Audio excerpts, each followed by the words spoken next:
Every architect has their own library. Every architect has their own collection of books that they've gathered throughout the years and found extremely useful and extremely versatile to their work. For me personally, it's this book right here. And no, it is not an architecture book whatsoever. It's actually a landscaping book. Now, you might be thinking, why on earth would I be talking about a landscaping book?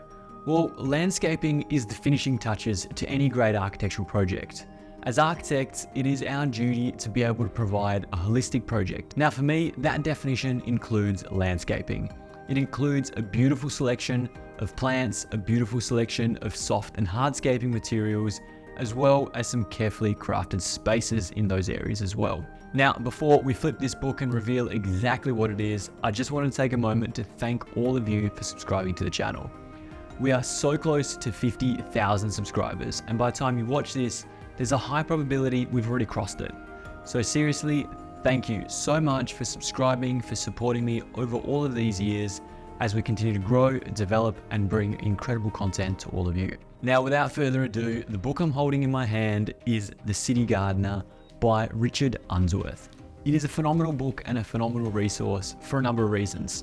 First of all, it is Sydney-based, so it is an Australian textbook using Australian plants. Not necessarily all natives, sometimes very tropical, sometimes very lush, and requiring a hell of a lot of water, but all of these selections can generally survive within the Australian climate. For me personally, it is a great resource because our climate zones align, so it is something that I reference quite a lot. Richard has been able to take an incredible idea of landscape design and showcase it to anybody and everybody in such a simple manner. Yes, we have the plant selections that are used in every single project, and it showcases them in a great list.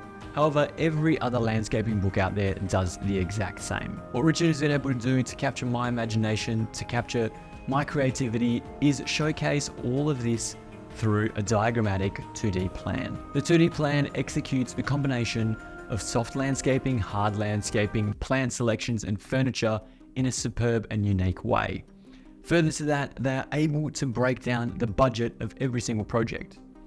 Now, this is the City Gardener. It is designed for small and tight spaces. Yes, there are a couple examples in this book of significantly larger projects that wouldn't really be considered city or apartment style landscaping spaces. However, it does provide ideas and concepts of how you can further take all of these simple examples and create something so much more meaningful and so much more powerful. It doesn't matter which project you take, it will always provide that project cost breakdown. Now, that project cost breakdown is incredibly useful. So for example, in this Paddington House example, the plants were 12% of the budget. The construction was 77%, whilst the furniture was 8% and the lighting was 3%. The actual plants that make this space come to life were next to nothing in comparison to the actual construction and architecture that was required to bring these plants to life. Through battens, screens, timber decking, and raised planter beds, they were able to execute such a sleek and elegant design through landscaping and architecture. Now, this is rare in so many instances and so many occasions, but Richard is able to do it time and time again. In the Newton example in Richard's book, we have a beautiful selection of cacti and blush pink walls. Things you would generally see on a holiday expedition to the south of Mexico rather than in the heart of Australia. But these ideas can help you bring so much more life and so much more excitement into your project. Rather than trolling through Instagram and Pinterest forever and a day, you should be going back to hard copy books such as this one to find some of the best examples out there. For me, whenever I'm stuck in a landscaping challenge or even in a small space challenge, I always refer back to Richard's book because they are able to be so creative with such small spaces. And as we know, plants are the finishing touch to a project.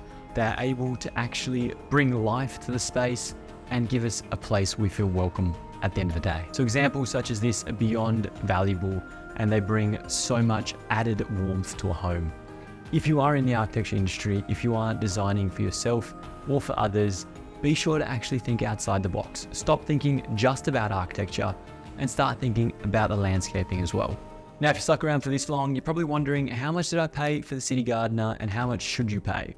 This book, almost a year ago, was $49.99, direct from store without postage. I picked it up personally. It was something I read on a coffee table and was instantly drawn to, so I bought it for myself. If you're looking to buy a copy of this book, I'll leave a link down below through to Amazon, but I'm sure you can find it somewhere cheaper as well. Anyway, that is all for me this week, team. Thank you so much for watching.